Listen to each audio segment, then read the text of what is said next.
Heal the world, make this a better place for you and for me and the entire human race.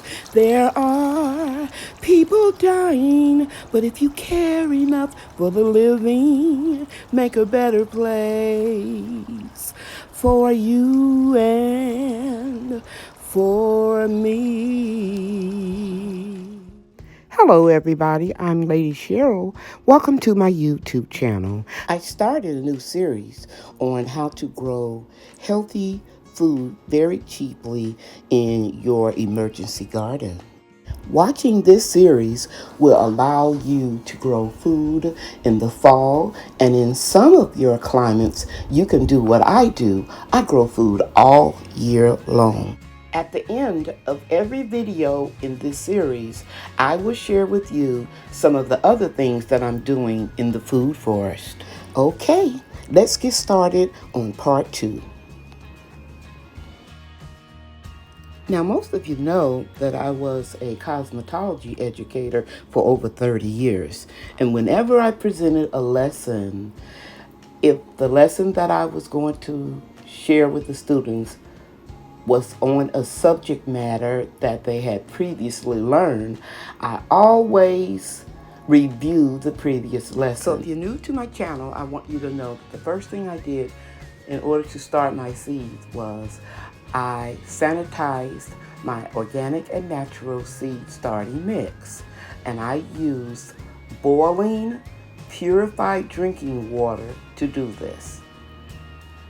And I just poured it into the seed starting mix, made sure that everything was thoroughly saturated with the boiling water, and then I added 2 tablespoons of pure cold pressed neem oil because it repels insects and destroys fungus net eggs or fungus. Very quickly, I just want to review that I let the seed starting mix cool off, and then I filled up my 6 packs that I'm going to grow or germinate the seedlings in.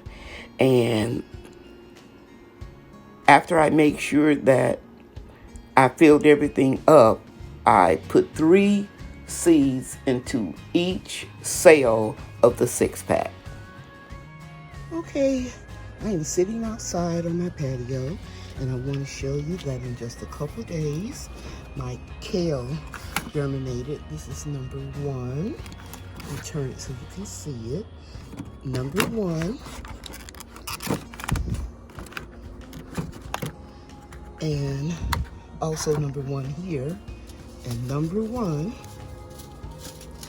is my blue curl Scotch kale. And then let's see, this is number 2, and this will also be number 2. Let me get it up so you can see it. Number 2, and that is my 1,000 head kale, and you can see number 2 right there on the envelope. And now here is number 3. And I planted I sowed these seeds yesterday, and they're not up yet. But number 3 is my Georgia Southern Creole collards. And right in this row is number 4, and I sold 2 6-packs of each. And number 4 is my Japanese giant red mustards. And number 5, and I expect these to be up in a couple of days. Number 5 is, you can see the 5 right there, is my Southern giant curled mustards. And last but not least, number 6, I have 2 trays. There's the 6, and it's purple top turnips. Okay, so I'm going to sow more seeds today. And what's so wonderful about sowing seeds this time of year in Garden Zone 8A, North Texas, and I live in Mesquite, is I don't have to worry about a grow light. I don't have to have a dome to cover it. And you don't see any evidence of any type of fungus. And you can see here, this is getting a little dry. Now, in my last video, and if you're new and you haven't watched it, I recommend that you watch the video prior to this one. You will know I used purified drinking water, and I added a couple tablespoons of neem oil to my mix. And that purified drinking water, I brought it to a boil in my tea kettle and poured it over my Jiffy seed starting mix. And so this procedure, or the way that I do that, is to prevent fungus eggs that may be in the seed starting mix that will hatch, and then you'll just have a mess in your hand.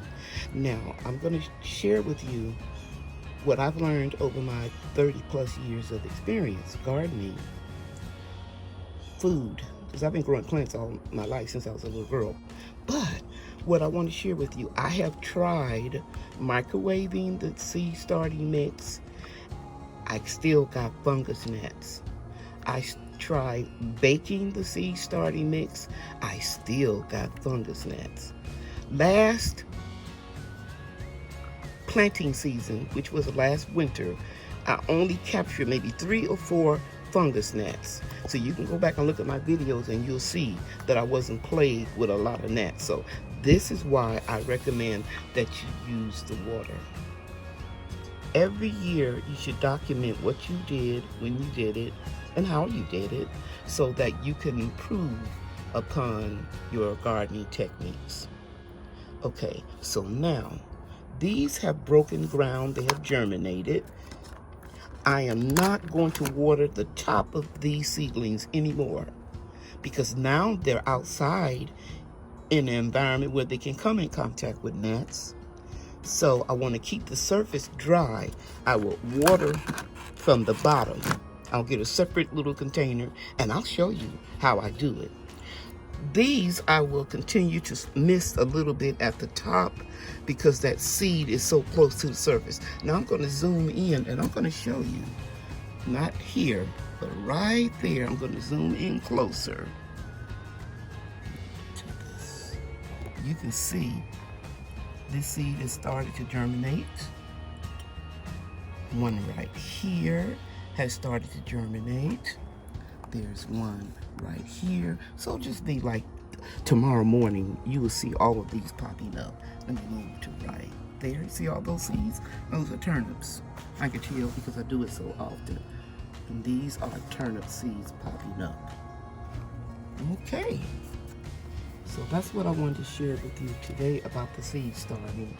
And I'm gonna go out to the greenhouse and I'm gonna let you see the seeds that my grand angels Brian and Rhea helped me start last week. Okay, I'll meet you in the greenhouse. You think they got bigger? Yes! Why do you say that? Because it looks taller. Okay, that makes sense. Okay guys, I'm back outside on my patio, and you can see in just an hour or so ago when I was out here, you can see that these seedlings have emerged even more because they were almost colorless. But once they hit or see the sun, then they start greening up. Can you see the difference? Okay, so what I'm getting ready to do is I'm going to water these 4 6-packs from the bottom. And I'm going to put this right here on top of it because it's just a styrofoam container that I've got chicken in when I can a lot of chicken right when the pandemic hit. So I'm going to keep these in order. This is number 1 and 1 and 2 And what I do is, guys, I try to repurpose as many things as I can. You can see that better now. Now, I told you, once the seeds germinate, I don't water them from the top. I water them from the bottom. And another reason for doing this is you want to teach your roots or coax them to get nutrition from the bottom. That way you will expedite the growing progress of your seedlings because they're reaching toward the bottom to get nutrition, to get that water. So here is a bottle, another bottle of purified drinking water. Let me turn the label around so you can see it. I think you can see that. I hope you can see that. Yeah. And then, of course,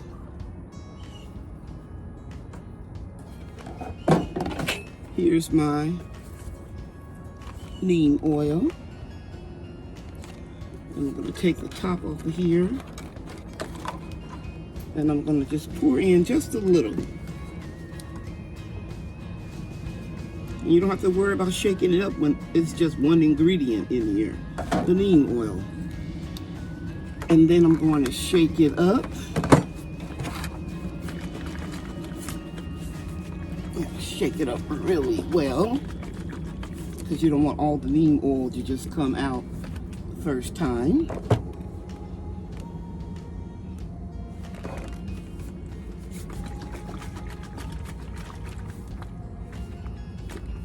And then I'm going to pour a little water into this pan. And I'll keep this out here. I'll keep this water outside. And this is how I will water my seedlings until I put them in the ground.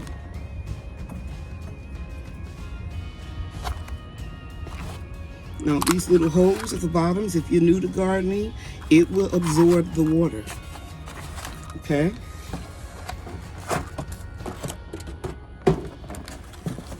Let's make that kind of level so I can see it. I think you can see it too. And these are pretty damp. Some of them still have a little dryness to them. I will come back in about an hour or so and I'll lightly mist over the top of these with the purified drinking water and the neem oil. Remember, until they come up like this, I will mist them at the top. And you water from the bottom. See, look, I'm gonna show you. See, the water's almost gone. It's gone completely over here, except for a few drops. And you can see that it's darker at the top, meaning that that water is being absorbed and is coming up to the top. And keeping that surface dry or just slightly damp, that will prevent you from getting fungus, gnats. Let me see if I can adjust this. That's all around the food forest. Now the seedlings are mixed in with the outside elements. So fungus gnats can fly over here and land down on my 6-pack. Let me show you. Yeah, so we're all out here. You can hear the birds chirping in the background. Now you have to be very careful, and that's why I'm blessed that I'm retired. You can't just do this and go to work. When you come back, your seedlings, if it's 90 degrees or more, can be all burnt up. So I may have to come out here. I'm going to come out here every couple hours and check on my little seedlings. I check on my babies. And then if I see they're getting dry again, I will put some more water right in this reservoir. Okay. Okay, so I'm out in the greenhouse, and I want you to know that my purple hull crowder peas are just growing like crazy. I'm going to put the camera down on the soil surface so you can see as I raise it up how tall they are. They are doing fabulous. And our bush beans are growing well. Here are the purple hull bush beans. They are doing well too. Beans are coming up everywhere, along with marigolds. And remember, I'm gonna pick the marigolds out. See them right there? I'm going to put them in the center of these concrete blocks. Now, here are more purple hull beans. And in this section right here, I have my top crop bush beans and some more marigolds that's self-seeded. So the beans are doing really well also. Now, right over here, these are my top crop pole beans. And some people call them vine beans. They will grow up this tall trellis here, and then the peas right there will grow up. I wish I had some more of those trellises that were taller, but I don't. So I'll use what I have and just let the peas spill over into the walkway there. Okay, that's an update on the seeds. Okay guys, I want to show you something I'm going to use to store my seeds in. I got this little kit from Amazon. It is used in the healthcare industry, and I'm going to coordinate them according to the seasons and if it's a flower or a vegetable. For example, on this side, I'm going to put all of my seeds that I start in the summer. That's why I chose to use the red top, and they're pretty airtight. I think I will no longer have to save my seeds in the freezer because it's pretty airtight, and I'll put it in a cool, dark place.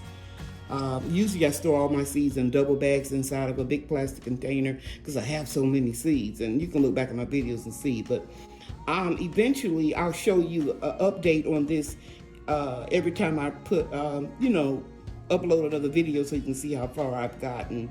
And also I can engage my older grandchildren to participate in this, and we can put all the seeds on the table and separate them. So as this is curly kale, as I said, I'm going to put all of my seeds that I start in the summertime in red. That'll remind me when I just glance at it.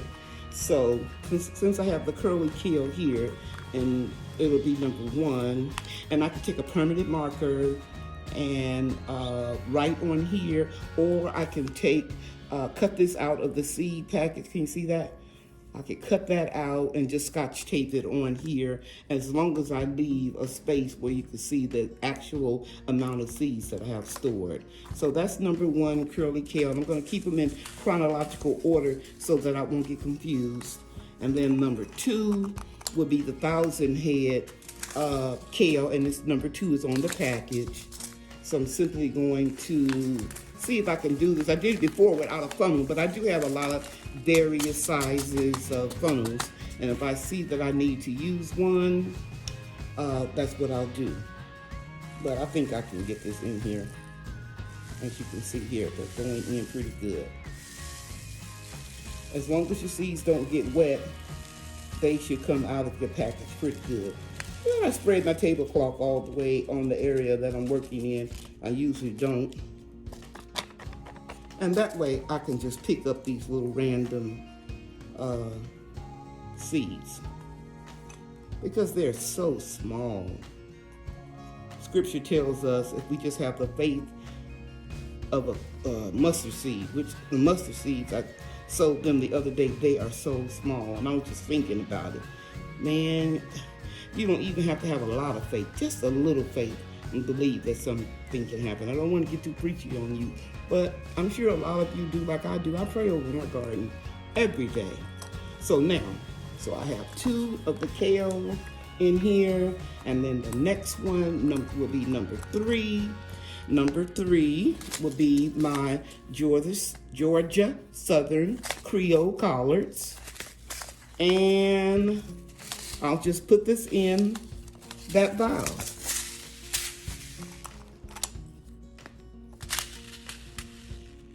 And if I just work on this a little every day, before you know it, I'll have all of these done, and it'll save me so much room getting rid of the paper. Let me tear that off just a little bit. All these, and I have like several packages of seeds, same type of seeds, like 3 or 4 different packages open. So this will help me to condense all of that.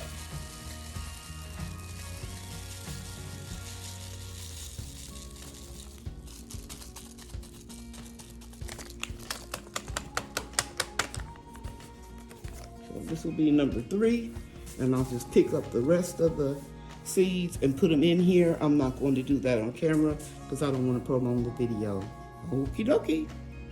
I hope I showed you something you can use. Again, I think I paid less than $20 for this on Amazon. Okay, guys, I'm all finished. I got all the little tubes in here, and I'm starting to fill up some of the fall and winter crops in the red, and they gave me 8 extra little tubes and 12 extra little tops. So that's pretty cool. I'll put this in the baggie, but looking at it now, I know I'm not gonna have enough of the tubes, so I'll probably order another set for my flowers and my tree seeds. Yeah, but I'll start out, see if I can get everything in here, because I'm on a fixed income. I make a little money now from YouTube. Did you know that I have been making YouTube videos since 2015? And it wasn't until recently that I started receiving a little income from that. So it helps. But anyway, I just want to share with you that you do get some extra ones. And actually it's not extra 8 because there's a spot. I'll go in here and look and make sure that I didn't miss a spot. I think I just missed one. But still, 7 extra tubes is pretty good. I don't make any money from advertising products. People tell me, why don't you do an affiliate store? I don't know, guys. I don't want to go through all that trouble. But I just share with you what I use and what I know that works and things that I like. And I like to tell you where everything comes from. Okay. Picked up my grandkids, and Brian is trimming the Concord grapevines that have been growing in my privacy fence. He's doing a great job. We will take these leaves and put them in our compost. Good job, Brian.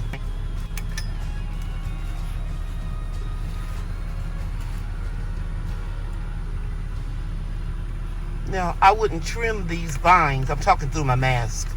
I wouldn't trim these vines if the plants were producing grapes, because that would stunt the growth. Good job, Ryan. Now you're gonna pick up, you don't have to worry about way up there. You're gonna pick everything up so we can put it in the compost. This is what the seed tube looked like after I cut out the letters from the seed package, and I like it. I'm going to do all of them that I can. Yeah, because I think it looks pretty cool. So this concludes this video. I want to thank you all for taking time out of your schedule to visit my channel today. You know that God loves you, and I love you too. Thank you for watching, everybody. Bye now.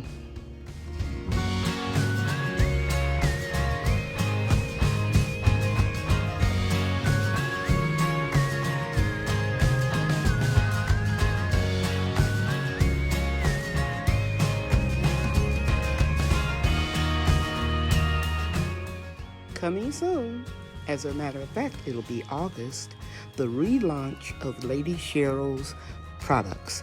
These products are all inspired by nature for your hair, skin, and spirit, and they are made with love right in my kitchen from my heart to yours.